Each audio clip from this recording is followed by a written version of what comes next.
안녕하세요, 차플레이 이영빈입니다. 지난 11월 7일 테슬라가 2025년 연례 주주총회를 통해서 테슬라의 새로운 미션, 새로운 미래 비전을 제시했습니다. 기존까지 테슬라는 지속가능한 에너지로의 전환을 가속화하는 회사라는 비전을 갖고 있었죠. 전기차, 태양광, 배터리 같은 이 지속가능한 에너지를 생산하고 소비하는 데 중점을 두던 회사였습니다. 그런데 이번 주주총회에서는 Sustainable Prosperity라는 새로운 비전을 발표했어요. 지속가능한 번영을 이끄는 회사가 되겠다는 거죠. 에너지 문제를 넘어서 AI와 로보틱스를 통해서 노동력이나 운송이나 에너지 비용 자체를 획기적으로 낮춰서 인류 전체의 풍요를 달성하겠다고 회사의 목표를 확장시켰습니다. 일론 머스크는 이번 주주총회를 통해서 미래에는 가난이 없는 세상을 만들겠다라고 말하기도 했는데요. 대체 어떻게 그런 세상을 만들겠다는 건지, 테슬라가 그리는 미래는 어떤 모습일지, 이번 2시간 23분짜리 주주총회 내용을 제가 싹 살펴보고 핵심을 정리해서 말씀드려보도록 하겠습니다.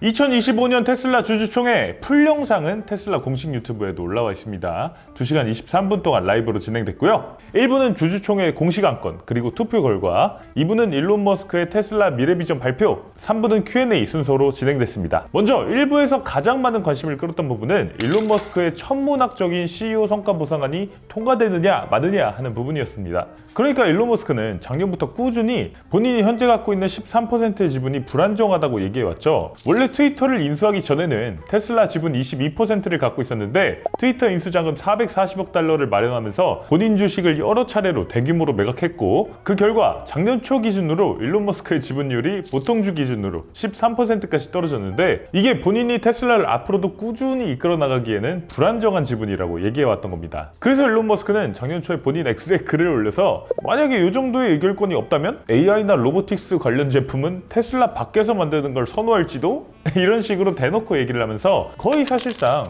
나 의결권 25% 맞춰줘잉, 해줘잉에 가까운 발언을 하기도 했습니다. 그러면 25%는 어떻게 맞추나? 일론 머스크는 이미 주식을 팔아버린 상황이었기 때문에 지분을 25%까지 늘리려면 두 가지 방법밖에 없었죠. 첫째, 일론 머스크가 본인 돈으로 주식을 다시 사는 방법이었습니다. 이건 사실상 불가능한 방법이었죠. 이미 트위터를 인수하면서 막대한 자금을 썼기 때문에. 그러면 둘째, 테슬라가 새로운 주식, 스톡 옵션을 주는 방법밖에는 없었습니다. 이게 바로 지금 얘기가 나온 CEO 성과 보상안이에요. 일론 머스크가 앞으로 10년간 2035년까지 테슬라 시가총액을 지금 약 1.5조 달러에서 8.5조 달러까지 끌어올리고, 로보택시 100만 대 상업운행 시키고 옵티머스 로봇 100만 대 배치하면 일론 머스크한테 추가로 12%의 주식, 1조 달러 규모의 주식을 줘서 25%를 맞춰주겠다는 겁니다. 말이 1조 달러지. 1조 달러면 내년도 우리나라 예산의 2배예요. 진짜 어이가 없어서 웃음만 나오는 말도 안 되는 천문학적인 금액이죠. 그러다 보니까 대한민국 예산의 2배에 맞먹는 이 천문학적인 보상안을 지급하는 게 맞느냐? 테슬라 주주들 사이에서도 의견이 나뉘었습니다. 노르웨이 국부펀드나 캘리포니아 공무원 연금 같은 대형 기관 투자자들은 이게 보상 규모가 너무 과도하다, 오히려 오너 리스크가 있다 라면서 공개적으로 CEO 성과 보상안을 반대했고요. 다만 테슬라 이사회나 다른 투자자들은 CEO 성과 보상안이 부결되면 일론 머스크가 테슬라를 떠날 수도 있다, 일론 머스크가 떠나면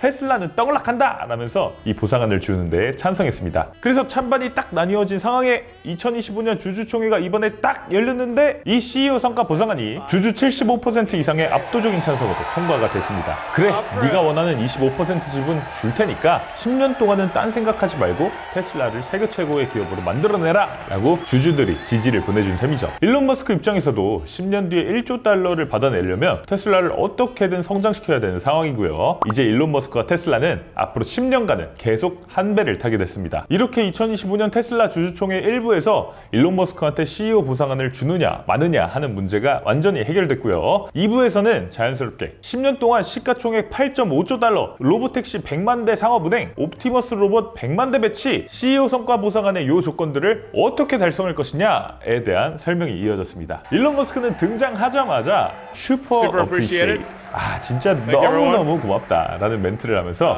아주 신나가지고 테슬라의 미래 비전에 대한 발표를 시작했는데요. 어떤 발표들이 있었는지 이제부터 알아보도록 하겠습니다.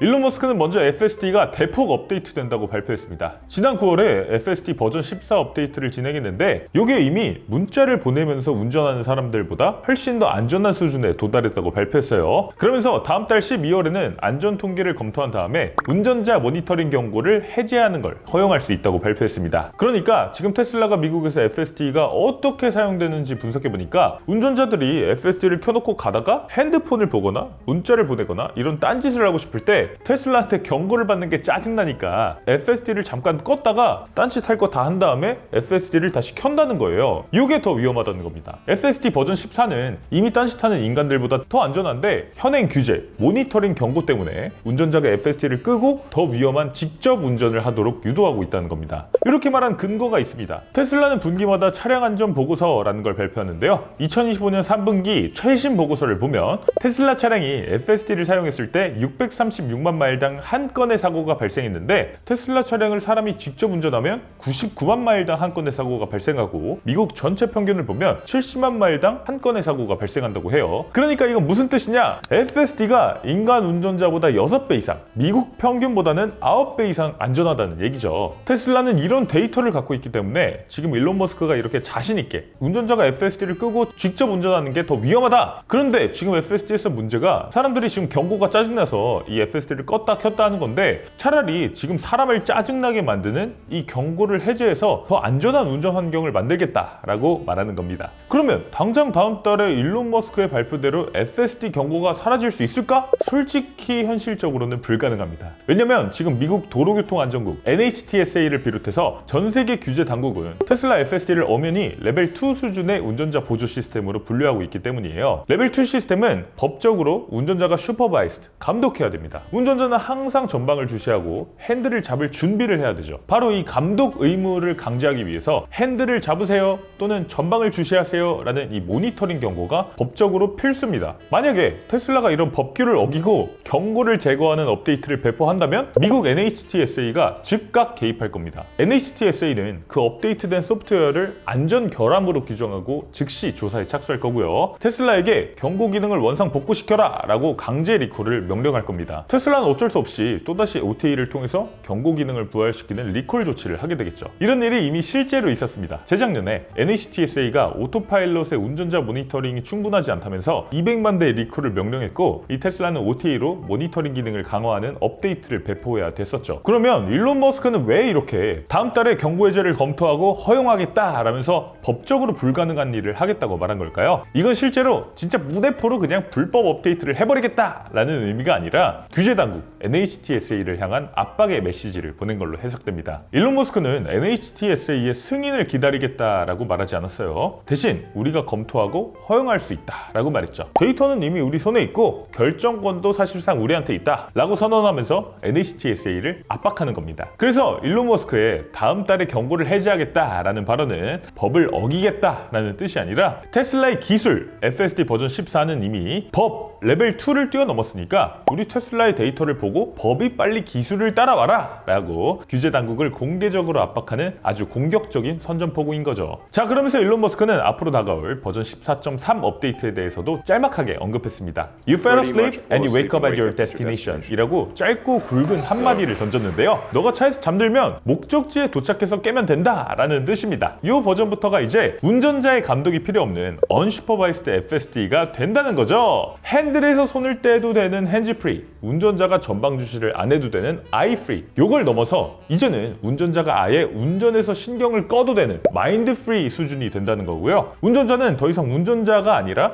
탑승객이 된다는 겁니다. FSD 버전 14.3은 탑승객에게 운전을 요구하지 않고 만약에 문제가 생기거나 사고가 나더라도 차에 타 있는 사람이 책임지는 게 아니라 테슬라가 책임지겠다는 겁니다. 언제부터 이게 가능하게 될지 아직 시기는 밝히지 않았지만요. 이건 버전 15, 16 이런 게 아니라 버전 14.3입니다. 그러니까 지금 테슬라 FSD 버전이 14.1이고 조만간 버전 14.2를 배포한다고 하는데 이 바로 다음 버전의 마인드프리 수준의 진짜 자율주행 업데이트를 제공하겠다는 겁니다. 진짜로? 지금 레벨 2 단계에서 법적으로 경고 해제도 아직 제대로 풀지 못했는데 갑자기 테슬라가 법적으로 모든 걸 책임지는 레벨 4 단계로 가겠다는 거. 이게 사실 제가 간단하게 말씀드려서 그렇지 그렇게 간단한 문제가 아니거든요. 자동차 역사상 가장 거대한 기술적, 이 법적 도약을 하겠다는 건데 이게 고작 0.1 버전업으로 가능하다는 거. 이게 상식적으로 믿기는 조금 어렵다는 생각이 들기는 합니다. 테슬라가 책임지겠다라는 말은 사고 한 건당 수백, 수천만 원이 아니라 수억 원의 배상금을 낼 수도 있다는 뜻이잖아요. 이건 단순히 자율주행 기술을 완성하는 것과는 차원이 다른 이 비즈니스적인 결단입니다. 그래서 아마 이건 또 일론 머스크 특유의 과도한 자신감이 표출된 게 아닌가 생각되고요. 우리 테슬라가 자율주행에 거의 다 왔다라는 자신감의 표현, 나아가서 곧 사이버캡 로보택시 서비스를 시작할 준비가 다 됐다라는 의미로 해석하는 게 더 맞다는 생각이 듭니다. 실제로 지금 일반인들이 구매해서 도로에 돌아다니는 테슬라 차들의 바로 0.1 버전업을 통해서 테슬라가 모든 걸 책임지는 자율주행을 하겠다라는 뜻은 아닌 것 같아요. 자, 그러면 당장 테슬라가 책임지는 자율주행은 어떻게 할 것이냐? 사이버캡을 통해서 한다고 합니다. 테슬라 사이버캡은 작년 10월에 공개했던 이 차인데요. 일론 머스크는 이번 주주총회 발표를 통해서 사이버캡이 완전 자율주행을 위해서 처음부터 설계된 차량이라고 못 박았습니다. 그러면서 진짜로 핸들하고 페달을 완전히 제거한 상태로 출시할 예정이라고 해요. 물론 테슬라 이사회 의장 로빈 데놈에 따르면요, 일부 지역에서는 규제 당국이 비상시를 대비해서 핸들과 페달을 장착하는 걸 요구할 수 있기 때문에 필요하다면 그것들을 장착할 준비가 되어 있다라고 여지를 남겨두기는 했어요. 일론 머스크는 사이버캡의 구체적인 생산 시점, 장소도 공개했습니다. 내년 4월 텍사스에서 생산을 시작할 거라고 발표했어요. 10년 동안 로보택시 100만 대가 상업 운행을 해야 1조 달러 보상안을 받으실 수가 있기 때문에 지금 하루라도 빨리 생산을 하고 싶으실 텐데 아무리 봐도 내년 4월이 제일 빠른 시기였던 것 같아요. 그러면 100만 대를 어떻게 생산할 거냐? 이게 핵심인데 사이버캡은 10초 미만의 사이클 타임을 통해서 생산될 거라고 발표했습니다. 일론 머스크의 발표에 따르면요, 사이버캡은 자동차가 아니라 가전제품에 가깝게 제조될 거라고 해요. 드디어 언박스드 제조 공정이 적용된다고 합니다. 기존의 자동차 대량 생산 방식 1차 혁명은 1913년 포드였죠. 당시 헨리 포드는 컨베이어 벨트 방식을 처음으로 도입했습니다. 차체 뼈대가 컨베이어 벨트를 따라서 이동하면 기계나 작업자들이 이 뼈대 안으로 엔진, 대시보드, 시트, 배선 이런 것들을 순서대로 집어넣는 방식이었습니다. 이 방식은 당시에 모델 T라는 자동차를 똑같이 수십 수백만 대를 찍어내는 데는 최고였어요. 그런데 치명적인 문제가 있었습니다. 다양한 차종을 생산하지 못하고 재고가 쌓인다는 문제였죠. 그래서 토요타가 포드의 컨베이어 벨트 방식을 발전시켜서 린 생산 방식이라는 2차 혁명을 일으킵니다. 토요타의 린 방식에서 혁신은 두 가지였는데요. 첫 번째는 저스트인타임, JIT였어요. 포드처럼 부품을 산더미로 쌓아두는 푸시 방식이 아니라 필요한 부품을 필요한 만큼만 정확한 시간에 공급받는 풀 방식을 도입해서 재고나 낭비를 없앴습니다. 두 번째는 지도카, 자동화였어요. 기존의 포드의 라인은 불량이 나도 계속 돌아가는 시스템이었지만 토요타는 불량이 발생하면 라인이 즉각 멈추고 작업자가 문제를 해결하게 해서 품질을 획기적으로 높였습니다. 그러니까 포드가 컨베이어 벨트를 만들고 토요타가 그 컨베이어 벨트 위에서 일하는 방식을 만들었다라고 할 수 있죠. 그래서 지금 전 세계 거의 모든 회사들은 토요타의 린 방식을 채택하고 있습니다. 우리나라 현대차나 테슬라도 마찬가지였죠. 그런데 이제 테슬라는 사이버캡에서 이런 기존의 방식을 버리고 완전히 새로운 언박스드 제조 공정을 처음으로 적용할 거라고 해요. 언박스드 공정이라는 건 애초에 차를 예를 들어서 6개나 7개의 모듈로 분리해서 설계하는 겁니다. 앞바퀴 모듈, 뒷바퀴 모듈, 왼쪽 측면, 배터리팩 등등 애초에 이렇게 모듈로 설계를 해서 이 각각의 모듈을 각기 다른 라인에서 동시에 조립을 하는 거예요. 예를 들어서 앞바퀴 모듈이면 여기 모듈에 전기모터, 서스펜션, 조향장치 이런 것들을 다 조립해 놓는 거죠. 도색도 다 모듈별로 따로 하는 겁니다. 그리고 나서 조립은 그냥 레고 블록처럼 이 모듈들을 이제 다 모아서 마지막에 한 번에 결합만 하면 되는 겁니다. 일단은 정말 좋은 게 로봇이나 사람이 복잡한 차체 안으로 이렇게 팔을 뻗어가지고 작업을 할 필요가 없고 그냥 열린 공간에서 작업을 뚝딱뚝딱 하면 되니까 훨씬 더 높은 수준의 자동화가 가능하고요. 자동화율이 높아지니까 인건비도 절약되겠죠. 또 모든 작업이 병렬로 진행되잖아요. 따로따로. 그러니까 가장 오래 걸리는 공정에 맞춰서 이 벨트의 속도를 늦출 필요가 없습니다. 그냥 있는 모듈들을 다 모아서 붙이기만 하면 되니까 시간이 굉장히 절약되죠. 그래서 사이버캡이 10초 미만의 사이클 타임으로 만들어진다는 겁니다. 지금 모델 Y의 사이클 타임이 약 40초에서 1분가량 된다고 하는데 이것보다 4배에서 6배 더 빠르게 사이버캡을 생산하면 출원하면 텍사스 한 곳에서 연간 200만 대 넘게 사이버캡을 생산할 수 있게 된다고 해요. 자, 그래서 사이버캡은 내년 4월부터 본격 생산돼서 앞서 말씀드린 테슬라의 FSD 버전 14.3 혹은 그 이상의 고도화된 소프트웨어를 장착한 채로 나오게 될 텐데요. 이게 나왔을 때 궁금하니까 저희가 빠르게 텍사스에 가서 이걸 실제로 타보고 영상을 찍어서 올리도록 하겠습니다. 지금 구독, 좋아요 눌러주시면 저희가 미리 비행기표 예매하는 데 큰 도움이 될 것 같습니다. 구독, 좋아요 부탁드리겠습니다. 네, 일론 머스크는 2025년 주주총회에서 발표된 테슬라의 새로운 비전, 지속 가능한 번영을 달성하기 위한 가장 핵심적인 수단으로 옵티머스를 꼽았습니다. 옵티머스가 자동차, 스마트폰을 넘어서 인류가 만든 제품 중에 가장 거대한 제품이 될 거라고 단언했어요. 그러면서 수십억 대의 로봇이 미래에 활동할 수 있다고 말했습니다. 일단 왜 가장 거대한 제품이 될 거냐? 노동의 한계를 극복하기 때문이라고 합니다. 인류의 경제 성장은 근본적으로 인간의 노동력이라는 한계에 갇혀 있다는 거죠. 당장 저도 이 차플레이를 창업하고 영상을 만들면서 하루에 그냥 수십 개씩 고퀄리티의 영상을 기획하고 글을 쓰고 촬영하고 우리 PD님도 수십 개씩 영상을 편집해 주시고 그러면 참 좋을 텐데 저희도 그냥 평범한 사람인지라 밤이 되면 졸리고 잠도 자야 되고 아침에는 못 일어나겠고 이런 한계가 있다 보니까 어느 정도 정해진 속도 이상으로는 성장하는 게 거의 불가능하죠. 그런데 옵티머스는 로봇이잖아요. 얘는 잠도 안 잡니다. 배터리만 있으면 365일 24시간 노동을 할 수 있다는 거예요. 노동력이 거의 무한에 가깝게 확장될 수 있다는 거죠. 그리고 이런 옵티머스를 수십억 대를 만들겠다는 건 뭐냐면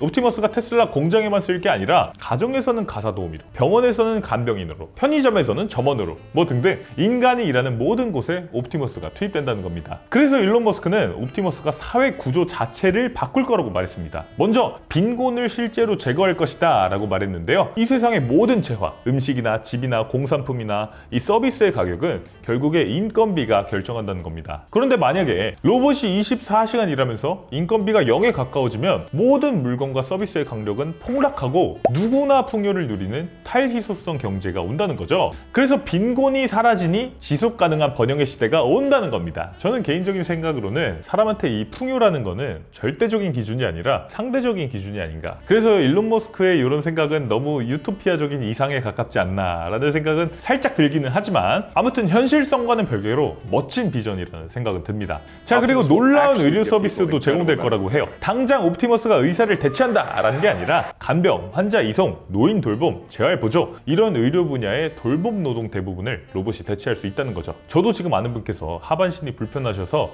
이 재활의료원에 들어가 계신데 이분을 도와주시는 간병인 분께서 월에 지금 받아가시는 보수가 500만 원 가까이 된다고 합니다. 제가 그거를 듣고 나니까 덜컥 겁이 나더라고요. 아니 병원비에 간병인 월급까지 더하면 한 달에 거의 1,000만 원 가까운 금액이 지금 지출이 되는데 그분이야 지금 경제적으로 좀 여유가 많으신 분이다 보니까 월에 1,000만 원을 그냥 내시지만 내가 노인이 돼서 그런 불편함이나 장애가 생겼을 때 한 달에 내가 1,000만 원씩을 낼 수 있을까? 이걸 어떻게 내나? 이걸 못 내는 상황이면 어쩌나 하는 겁이 나더라고요. 그래서 그런지 저는 이런 분야를 로봇이 대체할 수 있다면 더 적은 비용으로 모두가 고품질의 의료나 돌봄 서비스를 받을 수 있게 되니까 이건 진짜 가까운 미래에 우리 모두가 좀 겪을 수 있으면 좋겠다는 생각이 듭니다. 자, 그래서 일론 머스크는 옵티머스를 수십억 대 보급하기 위한 구체적인 생산 로드맵을 제시했습니다. 일단 프리몬트 공장에서 초기에 연간 100만 대 생산 라인을 구축한다고 하고요. 모델 3가 그랬듯이 여기서 생산 공정을 최종 점검하고 안정화하겠다는 거죠. 그리고 텍사스에서 연간 1,000만 대 생산 라인을 구축하겠다고 합니다. 사이버캡도 마찬가지로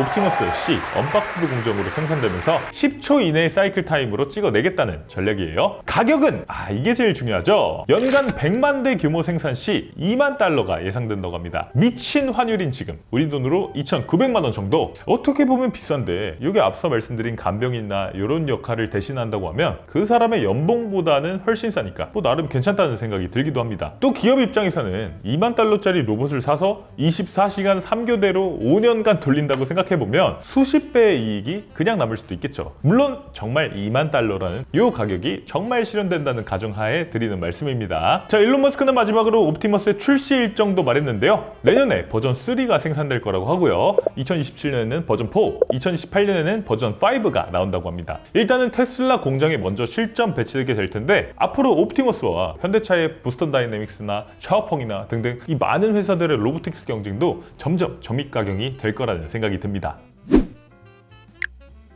앞서 살펴본 FSD, 사이버캡 로보택시, 옵티머스 결국 이것들을 구동하려면 제일 중요한 건 두뇌겠죠.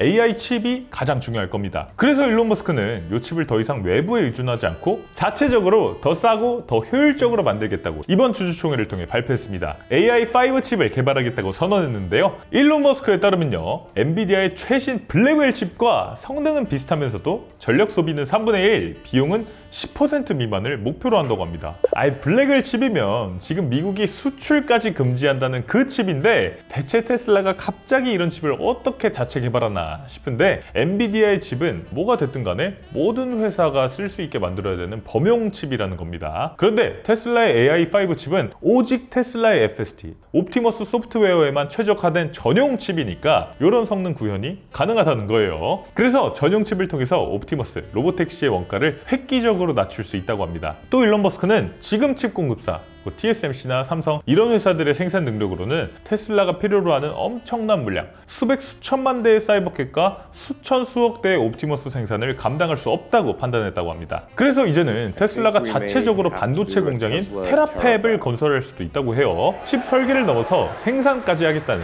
AI 하드웨어 공급망 전체를 통제하겠다라는 야심으로 보이기도 하는데, 이건 아직 이 비전 실천을 위한 구체적인 실행 계획, 이런 건 자세히 밝히지 않아서 추후에 더 자세한 내용이 나오면 또 다뤄보도록 하겠습니다.